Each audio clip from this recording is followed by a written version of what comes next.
जब से सबको पता चला है कि स्नाइडरवर्स वापस आ रहा है, यानी कि स्नाइडरवर्स रिस्टोर्ड हो रहा है, तो तब से एक और न्यूज़ निकल कर आ रही है कि आगे जो मूवीज़ आने वाली थी डीसीयू की, मतलब जेम्स गन के यूनिवर्स की जो मूवीज़ आ रही थी, man of tomorrow, super girl और एल्स वर्ल्ड के अंदर मैट रिव्स की, बैटमैन 2 और उससे आगे जाए तो ब्रेव एंड द बोल्ड और भी क्रिएचर कमांडोज वगैरह, ये मूवीज़ जो आ रही थी, तो अगर WB सोल्ड होने के बाद में न्यू ओनर के आने के बाद जब ये सामने आ रहा है कि स्नाइडरवर्स रिस्टोर हो रहा है और जेम्स गन को आउट करा जाएगा डीसी से, तो इन मूवीज़ का क्या होने वाला है। तो ये आज की वीडियो में यही बात करते हैं कि इसके बाद होने क्या वाला है। आगे हमने ये भी देखा है कि जो सबके सामने है कि WB कई सारी यूनिवर्स को हैंडल करता है, जैसे कि अभी प्रेजेंट में आपके सामने DCU, फिर उसके बाद एल्स वर्ल्ड है और एक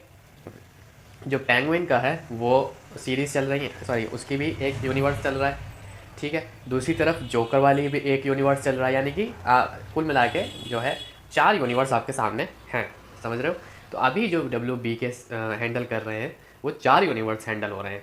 ठीक है ना। DCU एल्स वर्ल्ड के अंदर बैटमैन यूनिवर्स, चौथा तीसरा पेंगुइन और चौथा जोकर, इनकी मूवीज़ चल रही हैं, ठीक है। अब यहाँ पर अगर स्नाइडरवर्स आता है तो इन सब यूनिवर्स का क्या होगा, ये बताते हैं। तो यहाँ पर क्या कहते हैं, 2 तरीके हो सकते हैं। सबसे पहला जो है, जो सबसे ज़्यादा इफ़ेक्ट हो रहा है उसमें मैं देख रहा हूँ जो जोकर और पेंगुइन यूनिवर्स है, इनको जहाँ तक चांसेस ज़्यादा हैं कि इन्हें स्टॉप करा जाए, क्योंकि ये कुछ ज़्यादा अहमियत नहीं रख रहे हैं डीसी के लिए, देखा जाए तो इनके ज़्यादा चांसेस हैं कि इनको फ्रीज़ कर दिया जाए, स्टॉप कर दिया जाए और बाकी जो प्रोजेक्ट्स से आने वाले उनको कैंसिल करा जाए। दूसरी तरफ है मैट रिव्स यानी कि बैटमैन यूनिवर्स और DCU, तो इनकी तरफ से मैट रिव्स की तरफ से एक मूवी आ रही है यानी कि बैटमैन 2, तो एक ही मूवी है। अगर मान लीजिए न्यू ओनर आते भी हैं तो सिर्फ एक मूवी जो है एल्स वर्ल्ड की वो आ सकती है, उसको कैंसिल शायद नहीं करें, लेकिन आने वाले जो प्रोजेक्ट्स हैं उनको शायद कैंसिल और स्टॉप करा जाए। लेकिन जो बैटमैन 2 है उसको शायद नहीं करा जाए, क्योंकि वो प्रोजेक्ट एक अलग एल्स वर्ल्ड है, इसमें DC में कोई वो नहीं कर रहा है, इसलिए एक मूवी शायद उसे कैंसिल ना करा जाए, लेकिन उसके बाद कोई मूवी शायद नहीं आए, ठीक है। दूसरी है DCU, तो अब इसके अंदर काफ़ी सारे प्रोजेक्ट्स हैं और काफ़ी ज़्यादा काम भी हो चुका है, जैसे कि सुपर गर्ल है वो अगले साल आनी है, कंफर्म हो गया है। दूसरी तरफ है ग्रीन लैंटर्न, वो आने वाला है सीरीज़, और फिर उसके बाद है मैन ऑफ टुमारो सुपरमैन, वो भी है, और बैटमैन 2 जैसे मैंने बताया वो भी है। उसके बाद आने वाली ब्रेव एंड द बोल्ड है और वंडर वुमेन पर भी काम चल रहा है, ठीक है। और क्ले फेस, क्रिएचर कमांडोज, ये सब भी हैं। तो एक बाई चांस का काम ये है कि शायद जो DCU है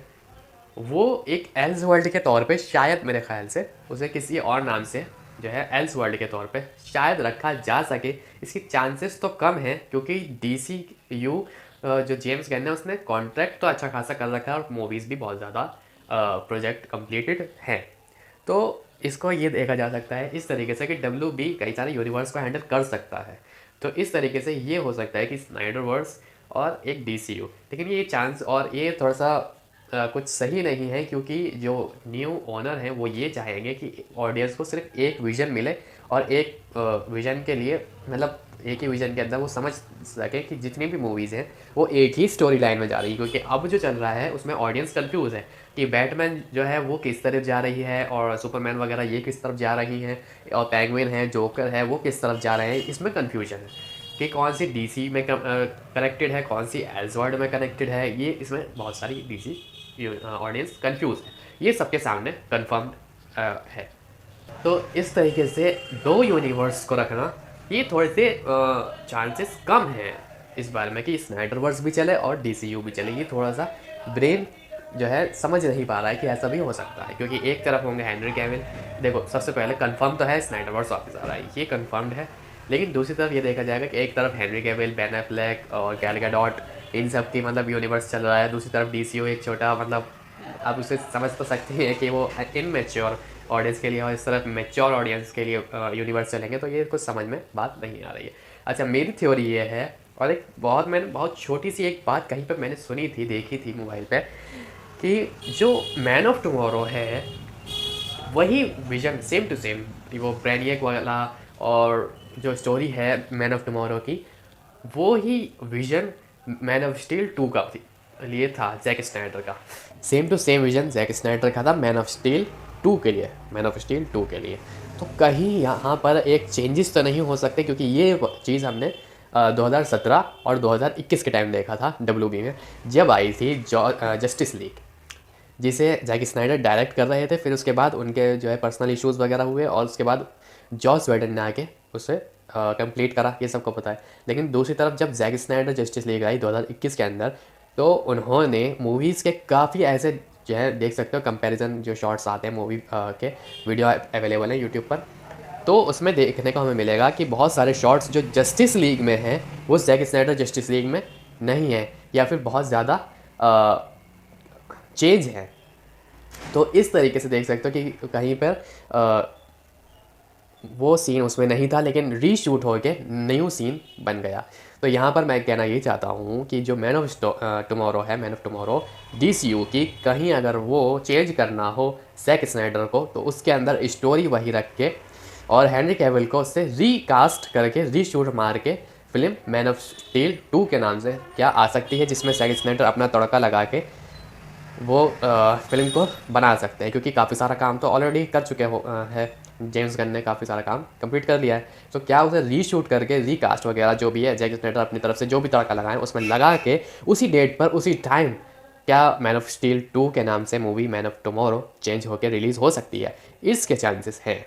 इसके चांसेस हैं। और जो अगले साल आ रही है सुपर गर्ल, जैसे मैंने बताया एल्सवर्ल्ड में बैटमैन 2 है, वो एकदम कंफर्म और कंप्लीटेड मूवी है फुल फुल, तो उसको शायद ना छेड़ा जाए, ऐसे ही मैं सोच रहा हूँ। क्यों कि अभी जो क्या कहते हैं ओनर बनेंगे, बिटवीन होगी पैरामाउंट की, और काफ़ी सारे जो है आगे काम चलेगा अभी, तो इसलिए अगला साल तो यूँ ही आ जाएगा। अभी अगले महीने एक ही महीना बचा है साल में,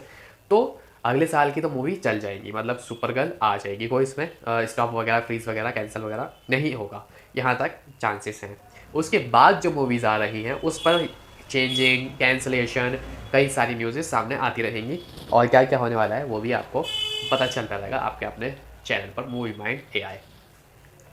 तो मेरी थ्योरी के हिसाब से कुछ इस तरीके से भी काम हो सकता है। और जैसे मैंने बताया कि 2 यूनिवर्स भी, जिसके कुछ समझ में बात आती नहीं है, लेकिन फिर भी 2 यूनिवर्स भी चल सकते हैं, ठीक है। और दूसरी तरफ जहाँ पर